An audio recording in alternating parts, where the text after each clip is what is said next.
there, very good evening and welcome to the news at 6 here on Rajya Sabha TV, where we get you the day's top developing stories from India and across the world.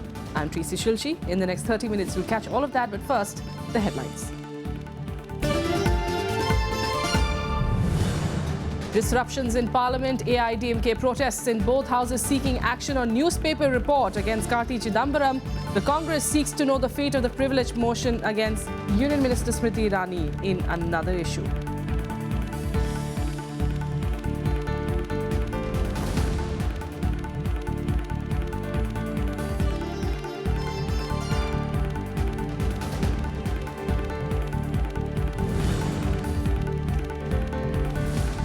Congress seeks to know the fate of privilege motion against Union Minister Smriti Irani.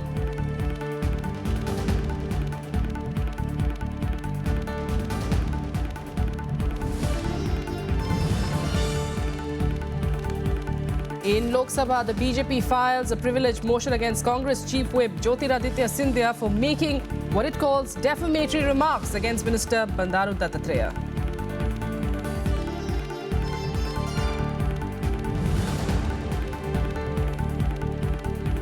And it's a big day for the benchmark indices. The Sensex, making its best single-day performance in nearly 7 years, surges 777 points over hopes that fiscal steps announced in the budget will pave way for RBI to ease policy.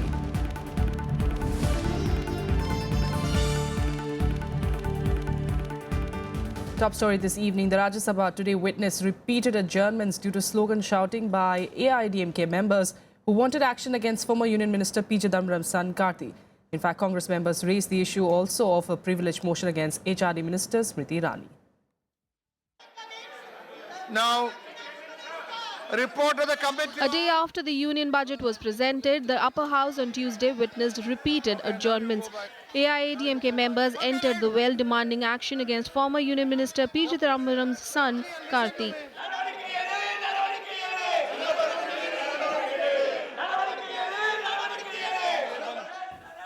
Amidst the din, leader of opposition Ghulam Nabi Azad raised the issue of privilege motion against HRD Minister Smriti Irani in the post-lunch session.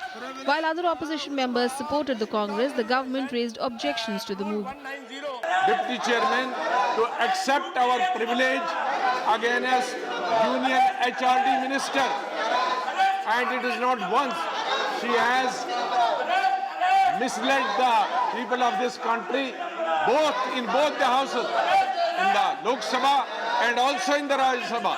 This is a very, very serious charge against the HRD minister. और ये जल्दी से जल्दी privilege जो है उसको आप स्वीकार करिए और इस देश में जो सब कुछ गलत चल रहा है उसका रास्ता निकालने का काम करिए। एक जो मिनिस्टर है वो किस तरह से गुमराह करता है पूरे सदन को, पूरे देश को। इसलिए हम लोग ये जो इम्पीचमेंट प्रिविलेज मोशन है उसके समर्थन में हर सारे लोग हैं, सब लोग हैं। आपके पास कोई तर्क नहीं है। अब जब तर्क नहीं है तो आप कुतर्क देने की कोशिश कर रहे हैं। जहाँ तक सवाल है प्रिविलेज मोशन का, उसकी एक प्रक्रिया होती है, उसका एक नियम होता है, उसकी एक सिस्टम होता है। उसके तहत जो प्रिविलेज मोशन आपने दिया होगा या ऑनरेबल मेंबर्स और हैं उन्होंने दिया होगा, उसके बारे में चेयर डिसाइड करेगी। Deputy Chairman Professor P.J. Kurin informed the House that the motion was under the Chairman's consideration.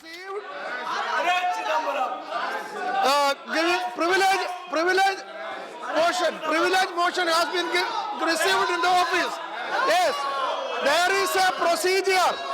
There is a procedure. We have to comply with that procedure. And therefore, the notice is under the consideration of the Honorable Chairman. The Deputy Chairman also tried to take up the calling attention motion moved by the opposition and the discussion on motion of thanks to the President's address. However, with the protesting members of AIADMK not relenting, the House was adjourned till Wednesday. House is adjourned till 11 a.m. on Wednesday, 2nd March 2016. Vishal Daya's report for Rajya Sabha TV. Well, the AIDMK has asked for a prime ministerial level inquiry into the Karthi Chidambaram corruption issue. Proceedings were disrupted and Lok Sabha was adjourned in the afternoon after continuous protests by party members.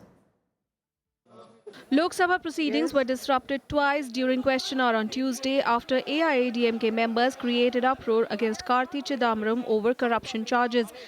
Demanding an inquiry, AIADMK MPs cited a media report which claims that the former finance minister's son has invested in real estate across the world. The slow progress in investigation and trials relating to the former finance minister and the former DMK minister involved in Aircel Maxis scam gives an impression that there are forces within the NDA and various agencies of the government trying to dilute the former finance minister facilitated the Malaysian telecom giant Maxis to Aircel Telecom, possibly from Tamil Nadu businessman. Loot of the two former ministers had yielded several thousand crores illegal wealth to the families of those former ministers remain till today. Speaker ma'am, we have assured them that if they move a substantive motion which is agreed by you, we will be ready to hold any discussion on the subject. And the point that they are saying that the government did not act, this matter is also, I believe, if I am not wrong, is under the supervision of the Supreme Court and the investigations are on. Government is not there to protect anyone who has done a wrong. No one is above law. Earlier in the day, both the government and the opposition filed privilege motions against each other. BJP hit back in Lok Sabha by pressing for privilege motion against the opposition party's chief whip, Jyotiraditya Scindia, for defamatory remarks made against Minister Bandaru Dattatreya. Dattatreya has accused Scindia of maligning his image over the Rohit Vemula suicide case. This after the opposition filed a privilege motion against Union HRD Minister Smriti Irani in both houses of parliament against allegedly misleading the parliament by lying about Rohit Vemula's suicide. ये जो है rule under rule 223 because Jyotiraditya Scindia, he has tarnished my image. He has tarnished my image because my request is, with the letter which I have returned to the HRD ministry, I have never mentioned Rohit's name. The Speaker assured members that the notices for privilege motion are under her consideration. Notices of question of privilege, Bandaru Dattatreya, Rakesh Singh, Ajay, Supriya Patel and Anupriya Patel and all others. The matter is under my consideration. So, Lok Sabha was adjourned for the day after AIADMK members continued slogan shouting over the Karthi Chidambaram issue. Pranav Goswami's report for Rajya Sabha TV. Well, our correspondent Vishal Daya, in fact, joining us now on what eventually took place in both houses. First, if I could talk to you, Vishal, about what happened in Rajya Sabha. We did see that privilege motion against Smriti Irani, the HRD minister, but then, the AIADMK issue, which of course the Congress is claiming was a way to divert the attention from the Irani issue. Well, yes, indeed it was a similar situation in both houses wherein the AIADMK members were in the well of the house protesting against former Finance Minister P. Chidambaram's son, Karthi Chidambaram. These sort of allegations obviously fly thick and fast when situations like these arise. And that's what was the case today as well. We saw the leader of opposition in the upper house, Ghulam Nabi Azad, alleging that, the AIADMK members' protest is being, in fact, instigated by the ruling side so that, the House cannot take up a discussion on the calling attention motion, as well as, members who wish to speak on the privilege motion. They also cannot, put forth their views. But this was an allegation which was rebutted very strongly by the government, wherein the Parliamentary Affairs, MOS for Parliamentary Affairs, Mukhtar Abbas Naqvi, clearly stated that, the Congress is left with no issue to go ahead and, put their views on. That's why they're trying to find faults with the HRD Minister Smriti Irani's statement when there are none. In fact, this entire scenario which played out today was something which prevented smooth functioning of the House, and we saw repeated attempts from the Deputy Chairman as well as the Chairman of the House trying to conduct proceedings amidst that din. In fact, there were at least 2 to 3 questions which were asked, amidst slogan shouting in the question hour and in the 0 hour as well, early in the morning at 11 a.m. We saw, some of the members putting forth their viewpoints during the 0 hour. But this could not go on longer as, there were almost 10 AIADMK MPs in the well, shouting slogans in a very high pitch and asking for action against Karthi Chidambaram. Ultimately, after a number of adjournments, the chair had to adjourn the proceedings of the upper house for the day, but not before telling the House that the privilege motion, which has been moved by Congress as well as several other members of the opposition parties against HRD Minister Smriti Irani, is under chairman's consideration. And amidst all this, the another important item which was on the agenda of the upper house, that's the discussion on the motion of thanks for the president's address, also could not be taken up. Yes, absolutely.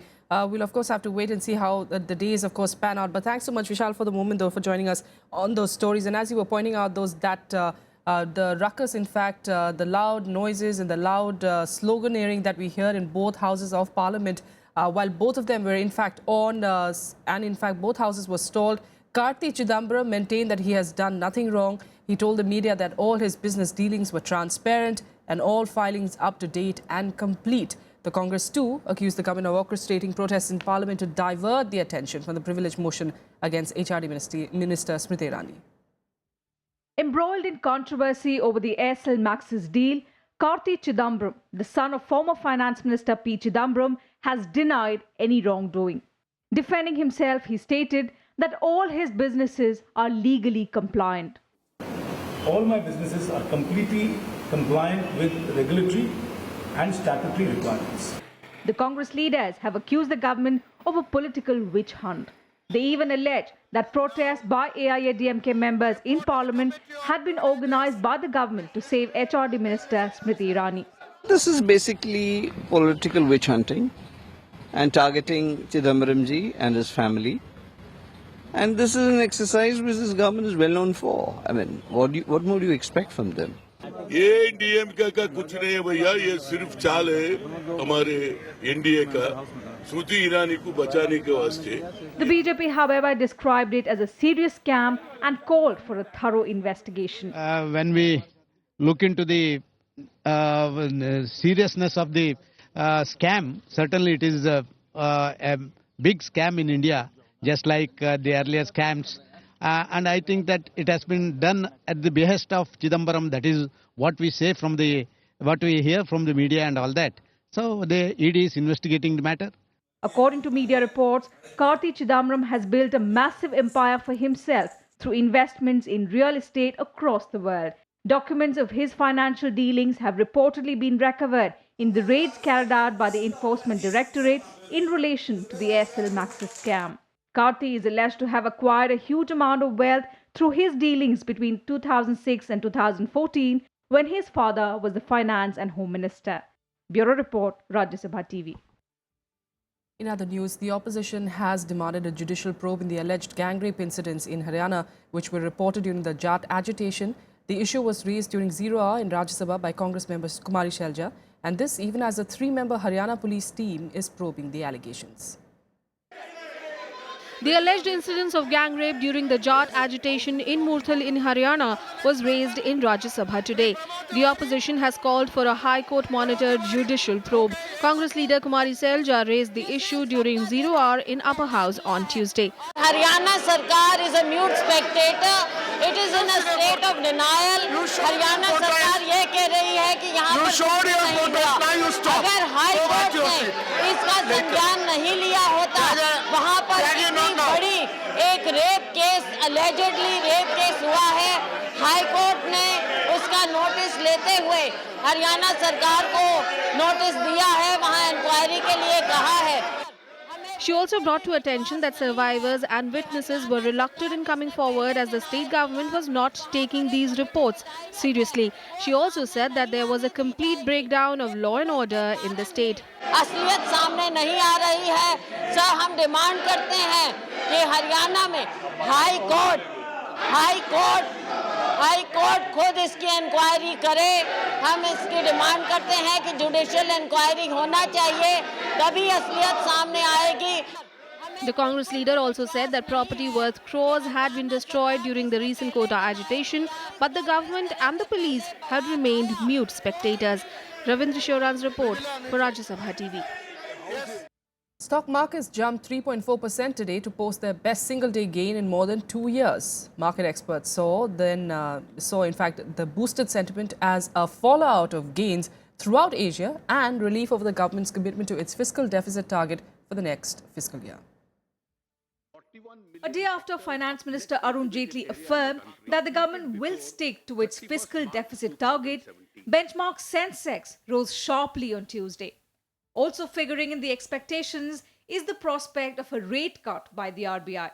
Some market experts attributed the sudden jump to the government decision to put money in farm sector to revive rural economy. This is largely because now, people will analyze the budget in detail, they will read the fine print, and I think the initial finding is that this is the first time that this government has put on thrust on rural economy. And you see, last 1 or 2 years when we saw the growth going down, the reason was, one of the primary reason I feel is that there was a lack of rural demand. Experts also expect the coming monsoon to revive growth and push up demand because of the thrust given by the government towards rural economy. The broader Nifty and the benchmark Sensex gained over 3% each, recovering from falls of around 0.6% on Monday, when a sharp drop in energy stocks offset the broader optimism sparked by the budget. The rupee was trading at 68.2700 to 2750 to the dollar after strengthening to as much as 68.2475 earlier, the highest since the 16th of February. The currency had closed at 68.4250 to 68.4350 on Monday. Gains also came after advances in Asian markets following China's monetary easing and downbeat manufacturing and service surveys that raised hopes of additional stimulus measures. Bureau Report, Rajya Sabha TV. And now let's take you through some more national news updates in Nationwide. JNU students Umar Khalid and Anirban Bhattacharya have been sent to 14 days judicial custody under the sedition charges slapped against them. The two had surrendered to the police on the 24th of February and have been in police remand since. The police also claims to have identified about 22 people who were present at the controversial event held at the university. Delhi police has filed a sexual harassment case against TERI Executive Vice Chairman R.K. Pachauri following allegations by a 29-year-old female researcher working at TERI. Pachauri, who is out on bail, has however denied the charges. The complainant has also accused the former Director General of TERI of threatening her after seeing her talking to a male colleague in 2014. The Supreme Court has agreed to hear a petition seeking the quashing of criminal prosecution, suspension and other actions taken against Gujarat police in the alleged fake encounter killing of Ishrat Jahan in 2004. The hearing is in light of the recent testimony of jail Lashkar-e-Toiba operative turned approver David Headley. Gujarat police personnel, including the then DIG, DG Vanzara, are facing trial in a Mumbai court for their alleged role in the encounter. With a quick break here, we'll be back with the international news in a bit. Stay with us.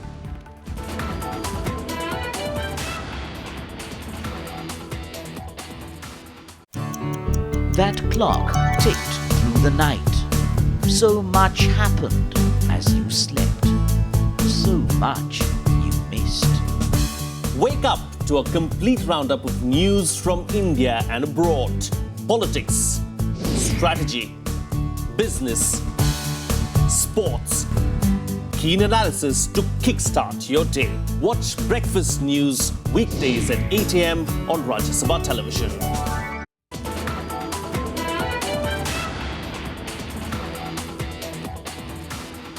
Welcome back. Now let's get you to the US, where candidates bidding for their party's ticket for the November presidential elections face their biggest test yet in the so-called Super Tuesday primaries.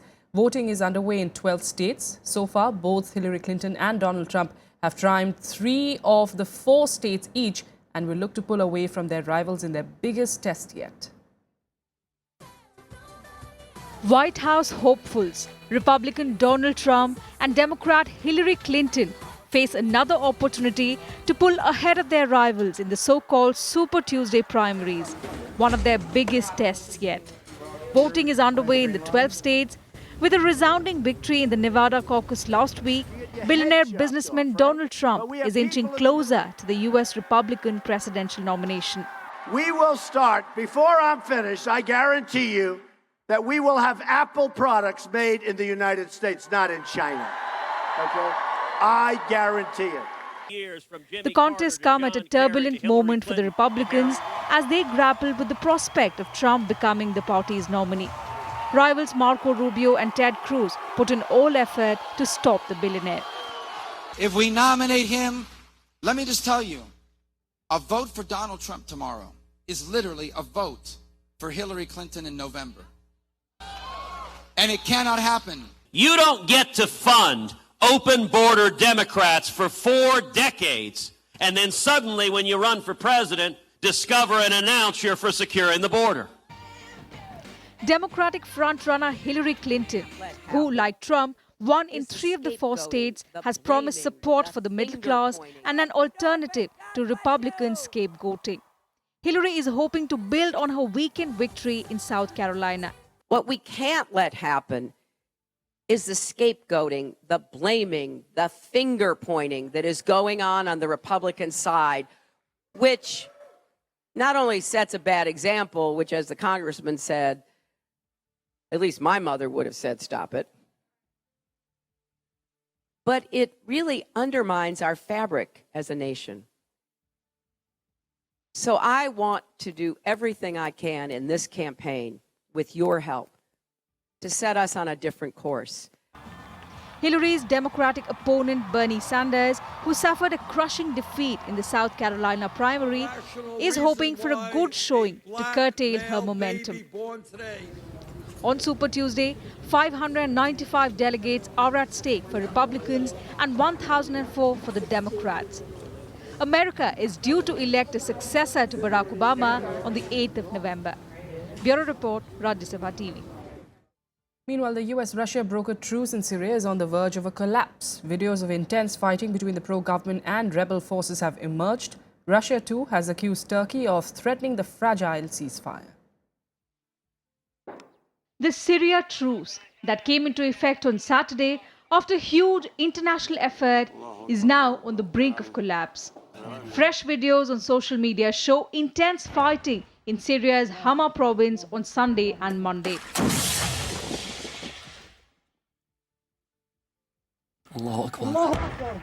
Both government and opposition forces accuse each other of violating the ceasefire. An official of the Saudi-backed opposition High Negotiations Committee said on Monday that the cessation of hostilities drawn up by Washington and Moscow now faces complete nullification because the Syrian government attacks are violating the agreement. Meanwhile, Russia also blamed Turkey for threatening the Syria ceasefire. Its deputy foreign minister said Russian forces noticed several incidents that are in violation of the peace deal on Syria, especially from Turkey and other countries neighboring Syria. Конечно, не могут не беспокоить военные приготовления, усилившаяся активность по периметру сирийских границ. Amid allegations and counter-allegations, the United States has urged Russia not to discuss violations of the cessation of hostilities plan in Syria and instead intensify work on a mechanism to ensure that any strikes in Syria solely target the Islamic State or the Al-Qaeda-linked Nusra Front. We have agreed that while there have been some number of violations reported on both sides, and we take them all very seriously, we do not want to litigate these in a public fashion in the press. We want to work to eliminate them. And we have agreed on a process by which we will do that. The United Nations, meanwhile, continues to deliver humanitarian aid to besieged Syrian towns. The third batch of relief materials, loaded in as many as 51 trucks, entered Al-Moyadmeh, a town to the southwest of Syrian capital Damascus, on Monday. The United Nations hopes to expand coverage of humanitarian aid to 1.7 million Syrians before the end of March. Bureau Report, Rajya Sabha TV. And now let's take you through some more international news updates in Global Buzz. The United Nations Security Council aims to vote on a resolution that will expand existing UN sanctions on North Korea in response to its nuclear test on the 6th of January. Last week, the US presented a draft resolution that would significantly tighten restrictions after North Korea's nuclear test and rocket launch and create what it called the toughest UN sanctions regime in 2 decades to the 15-nation council. Israeli forces shot dead a Palestinian during a gunfight in the occupied West Bank as troops fought to rescue 2 soldiers who were attacked after a jeep carrying 2 border guards entered the camp by mistake. According to reports, a 22-year-old man died of a gunshot wound and 6 were wounded in the violence at the Kalandia refugee camp. Clashes erupted between French riot police, refugees and migrants as authorities began destroying makeshift shelters on the edge of Calais known as the Jungle. Police fired tear gas on Monday night in clashes with activists who formed a security cordon to protect the tear-down operation. Thousands of migrants were forced to wait for Macedonia to reopen its border with Greece. Hundreds queued for hours for food at a migrant camp on Greece's northern border. At least 10,000 people found themselves stranded in a small transit camp designated, in fact, to hold 2,500.